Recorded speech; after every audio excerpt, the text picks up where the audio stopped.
نہیں، آپ کا دل قبول نہیں کر رہا، مسکین نہیں کہہ سکتے. آپ کو لگتا ہوگا کہ اس وقت دنیا کی سب سے مالدار قوم یہودی ہے. جو لوگ خبریں پڑھتے ہیں، سنتے ہیں، تاریخ کو جانتے ہیں، وہ جانتے ہیں کہ یہودی سب سے مالدار قوم ہے، پوری دنیا گھما رہا ہے پیسے کے بلبوتے پر. لیکن میں کہتا ہوں مسکین ہے،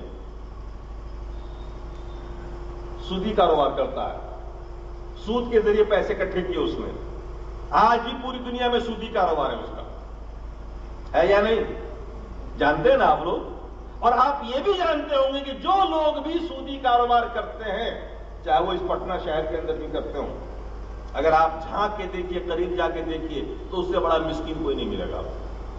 بڑا ہرسی، لالچی، کپڑے پھٹے ہوئے، پیٹ بھر نہیں کھائے گا، دولت کے انبار ہے لیکن اس کو لگے گا مسکین ہے.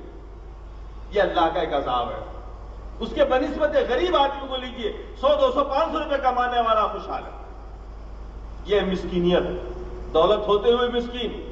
اور ذلت تو ایسی کہ ساری دنیا لعن طعن کر رہی ہے. اقوام متحدہ میں اس کے خلاف لعنت کے ریزولوشن پاس کیے جا رہے ہیں، پوری دنیا اس کو برا بھلا کہہ رہی ہے، مگر ایسی بے شرم قوم ہے کہ اس کانسل کو اس کا نکال لیتے. یہ مغضوب علیہ. کیوں مغضوب علیہ ہوئے وہ؟ اللہ کا غضب کیوں نازل ہوا ان کے اوپر؟ اس لیے کہ انہوں نے بہانے بازیاں کی اپنے دین میں. اللہ نے فرمایا سنیچر کے دن مچھلی کا شکار کوئی نہیں کرے گا. 3 گروپ میں لوگ بٹ گئے. اچھے قسم کے لوگ تھے، انہوں نے خود کو بھی روکا، دوسروں کو بھی سمجھا دیا کہ جانا. دوسرا وہ تھا جس نے کہا بھائی جو کرے گا کرے، ہم سے مطلب نہیں، ہم تو دین پر چلیں گے، ہم شکار نہیں کریں گے، ہم کسی کو برا بھی نہیں کہیں گے. اور تیسرا وہ تھا کہ جس نے کیاری لگانا شروع کیا سمندر کنارے کنارے. سنیچر کو ساری مچھلیاں اوپر آ جاتی تھی اور دیکھ دیکھ کے منہ میں پانی آتا تھا لوگوں کو. وہ اللہ کی طرف سے جانچ تھی. انہوں نے کیا کیا گڈھا کھن دیا بغل بغل میں. اب مچھلیاں اوپر آتی، کودتی اور کود کے گڈھے میں گر جاتی. سنیچر کو کچھ نہیں کرتے، وہ اتوار کو جاتے پکڑ کے لے آتے. جب ان سے کہا گیا تو کہا سنیچر کو شکار کرنے کو منع کیا گیا نا، ہم تو اتوار کو لے کے آ رہے ہیں. یہ بہانے بازیاں، ہم اتوار کو لے کے آ رہے ہیں. اللہ نے عذاب نازل فرمایا اس کو.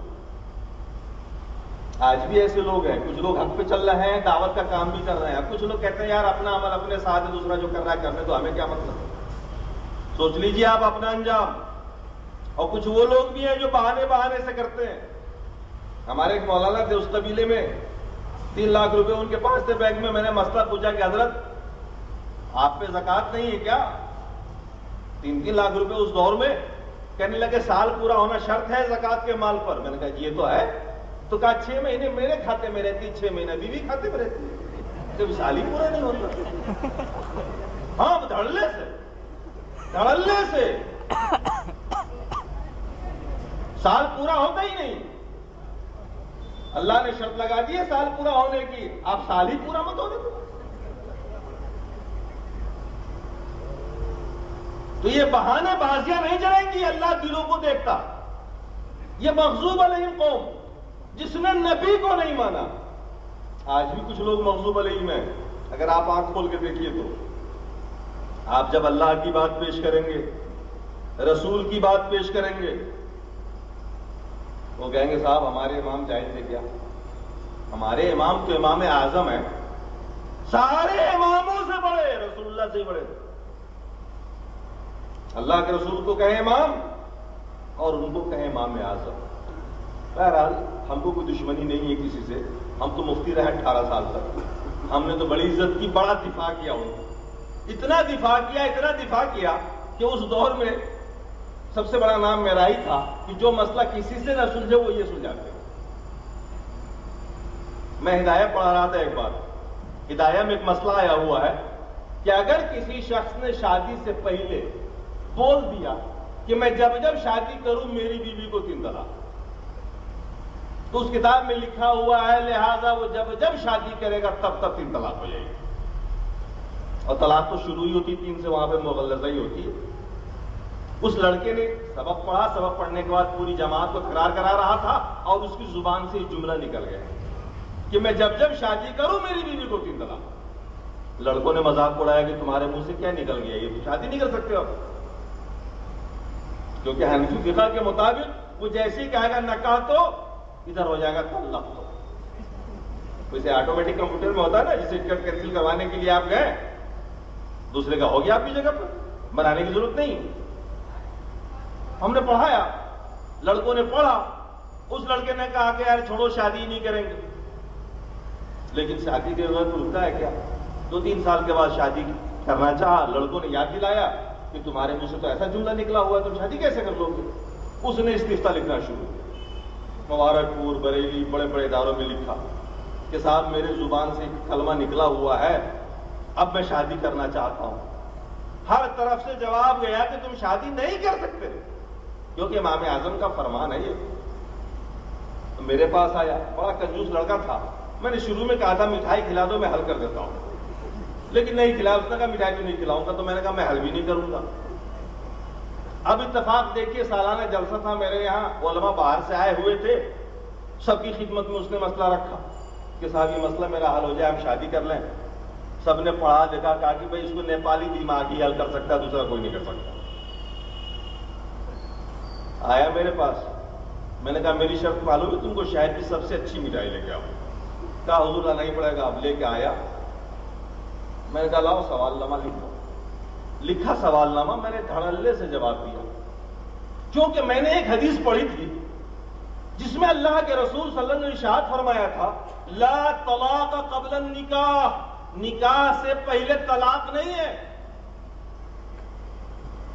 اب وہ حدیث ہمیں اس لیے یاد رہ گئی کہ اللہ نے ہدایت دینی چاہیے, میرا ذہن وسیع رکھا, اور ہمارے دماغ میں یہ بات تھی کہ رسول سے بڑھ کے امام تو نہیں ہو سکتے. ہمارا ایمان اللہ اس کے رسول پر ہے. یہ باقی کے جتنے بھی علماء ہیں یہ شریعت کو واضح ضرور کر سکتے ہیں, شریعت میں ان کا عمل دخل تو نہیں ہو سکتا نا. اب دماغ میں میرے وہ حدیث تھی, وہ فقہ کی کتاب بھی تھی, حدیث بھی تھی, ہماری نظر میں اہمیت حدیث کی تھی. لہذا میں نے اس حدیث کو لکھا, اور لکھنے کے بعد نیچے جواب لکھا. میں نے کہا 1 نہیں 2 کر لو, 3 کر لو, 4 کر لو, اجازت ہے, اور کوئی دوبارہ کچھ نہیں بگاڑ سکتا. اور اگر کسی مفتی میں دم ہے تو آئے میرے سامنے, میں آج ہدایت کا انکار کرتا ہوں, لگائے میرے اوپر فتوا, اور کوئی حدیث کا انکار کر کے دیکھے, میں لگاتا ہوں اس کے اوپر. ساری قوم دنگ رہ گئی, سارے علماء دنگ رہ گئے. سب نے کہا صاحب بڑی جرأت کی آپ نے, امام اعظم پہ قلم چلا دیا. میں نے کہا میں نے کسی پہ قلم ولم نہیں چلایا, میں نے صرف اللہ کے رسول کی بات مانی ہے. اگر یہ میرا جرم ہے تو پھر میں مجرم ہوں, اور ایسا جرم ہی مجھے پسند ہے. کہنے لگے آپ تو وہاں بھی ایسی بات کرنے لگے, یار عجیب بات ہے, اچھی بات کہو تو وہاں بھی. اس سے کچھ دنوں پہلے ایک حادثہ پیش آیا, میں حدیث شریف پڑھا رہا تھا, مسلم شریف, اس میں ایک حدیث آئی, اللہ کے رسول نے ارشاد فرمایا ثلاثۃ لا یکلمهم اللہ, 3 قسم کے لوگ ایسے ہیں جن سے اللہ قیامت کے دن بات نہیں کرے گا. ولا یغفر لهم, نہ اللہ ان کے گناہوں کو معاف فرمائے گا, اور ان کے لیے دردناک عذاب ہے. ولہم عذاب الیم. صحابہ نے پوچھا من یا رسول اللہ, خابوا وخسروا, یہ کون لوگ ہوں گے اللہ کے رسول, یہ تو برباد ہو جائیں گے, یہ تو برباد ہو جائیں گے. اللہ تعالیٰ قیامت کے دن کے گناہوں کو نہیں بخشے گا, ان سے کلام نہیں کرے گا, لا ينظر الیہم, دیکھے گا نہیں ان کی طرف. یہ کون لوگ ہیں؟ اللہ کے رسول نے فرمایا المنان, نمبر 1 احسان جتانے والا. کسی پر احسان کرو, جتاتے پھرو, بتاتے پھرو لوگوں کو. وہ ڈوب رہا تھا, میں نہیں ڈبایا تھا اسے. احسان کیا ہے تو اللہ دے گا, بولنے کی ضرورت نہیں ہے, جس کے لیے کیا وہ دیکھ رہا. نمبر 1 المنان. نمبر 2 منان سمجھ گئے نا آپ, عبد المنان ہو سکتے, منان نہیں ہو سکتے. منان صرف وہ ہے احسان جتانے والا, وہ اپنی نعمتوں کا احسان جتاتا رہتا ہے ہم پر اور آپ پر. ہمارا اور آپ کا حق نہیں ہے کہ ہم منان بنیں, ہم عبد المنان ہی رہیں, اسی میں فائدہ ہے. دوسرا فرمایا والمنفق صلۃ بالحلف الکاذب, جھوٹی قسمیں کھا کھا کے مال بیچنے والے. سمجھ رہے ہیں آپ, سمجھ رہے ہیں, کر بھی رہے ہوں گے, اللہ تعالیٰ بچائے. تیسرا اللہ کے رسول نے فرمایا والمسبل ازارہ, جس کا پائجامہ ٹخنے سے نیچے ہوگا.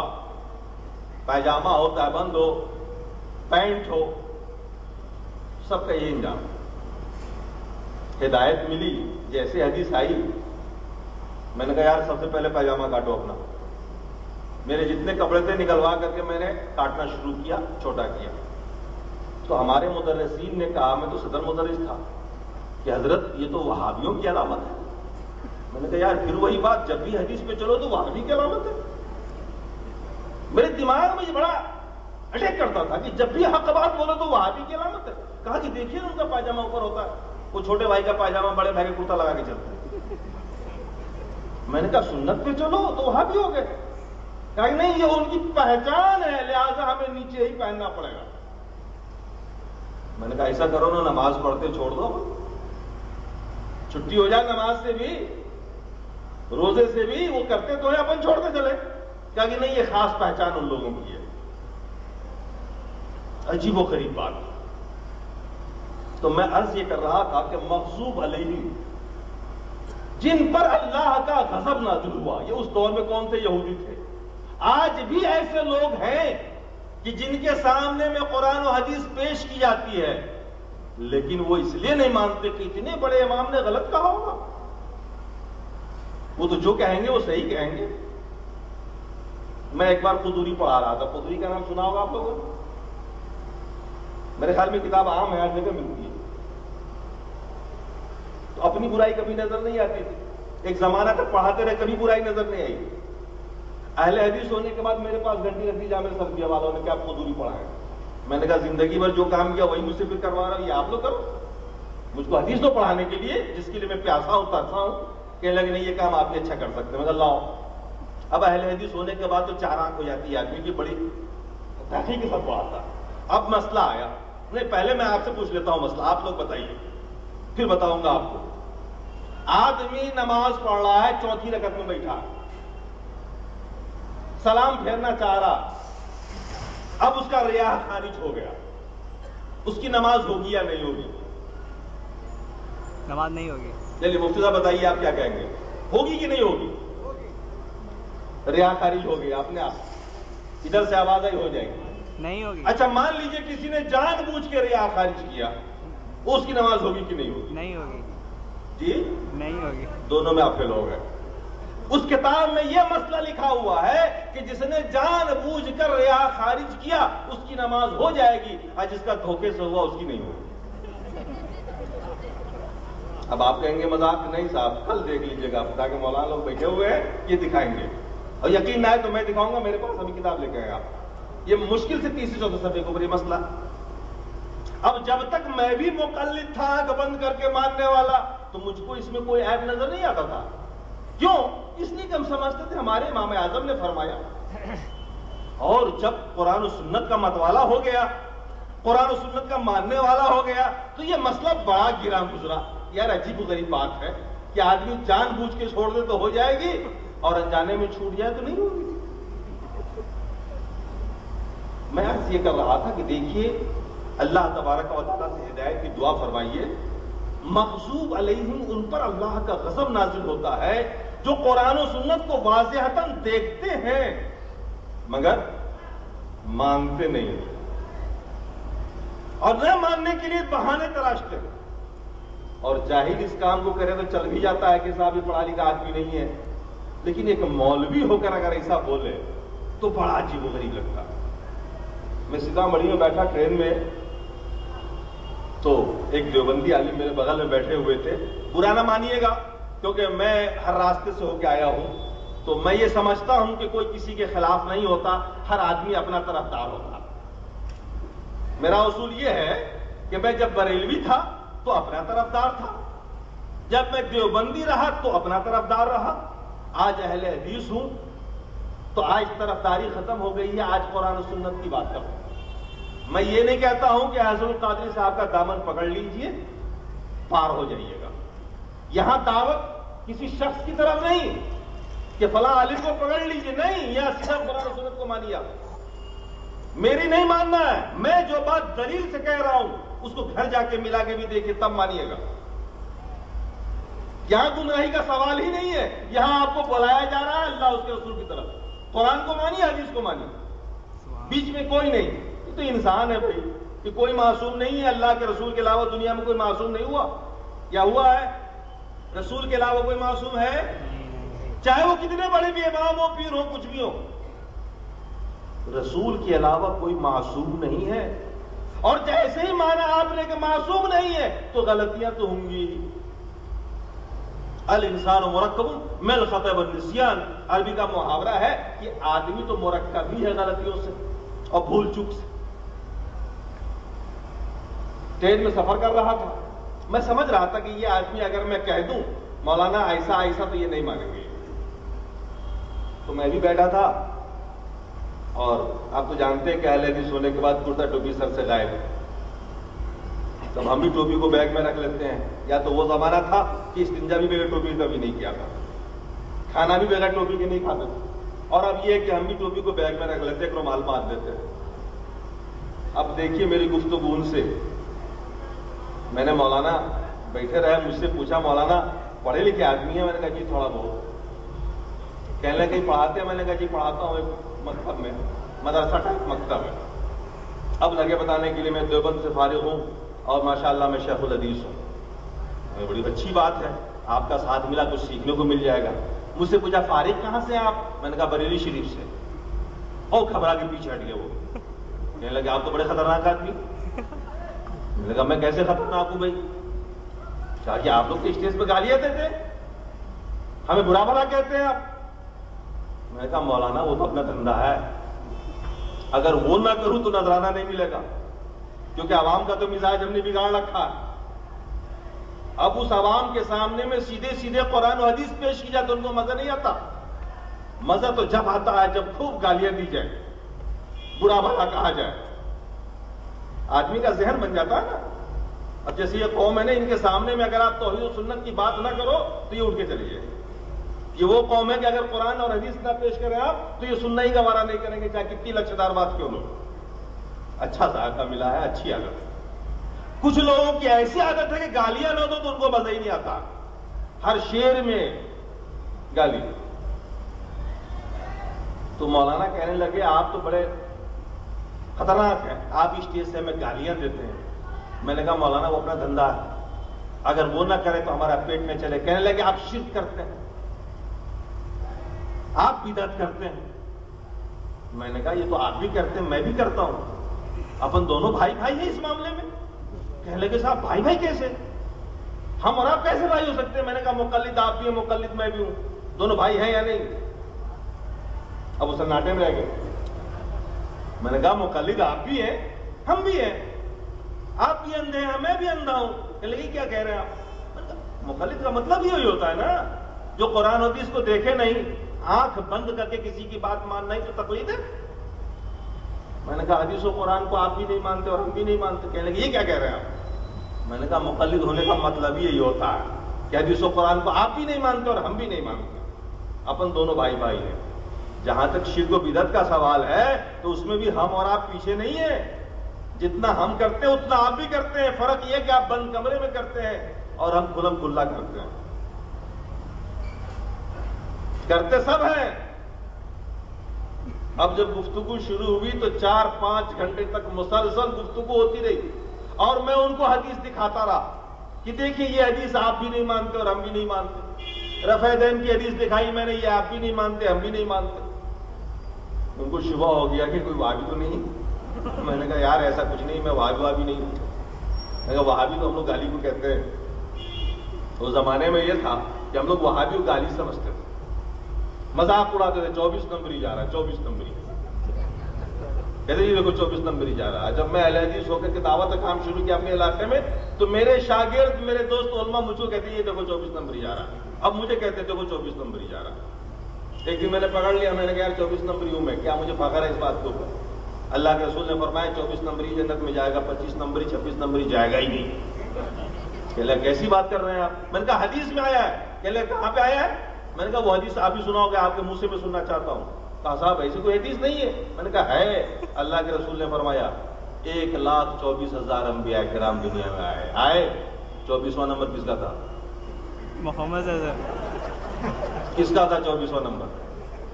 آپ سناٹے میں آ گئے. دلیل ایسی ہوتی تھی ہم لوگوں کی اس زمانے میں، تو آج دلیل ویسی ہی پھر ہم دے رہے ہیں ان کو. کہنے کا مطلب یہ ہے کہ مغضوب علیہم نہ بنیے. جب اللہ کا حکم آپ کے پاس آ جائے، کوئی قرآن سنائے، حدیث آپ کے سامنے لے آئے، اس وقت یہ نہ دیکھیے کہ فلاں عالم یہ کہہ رہے، چلا عالم یہ کہہ رہے، مقلد ہوں، یہ وہ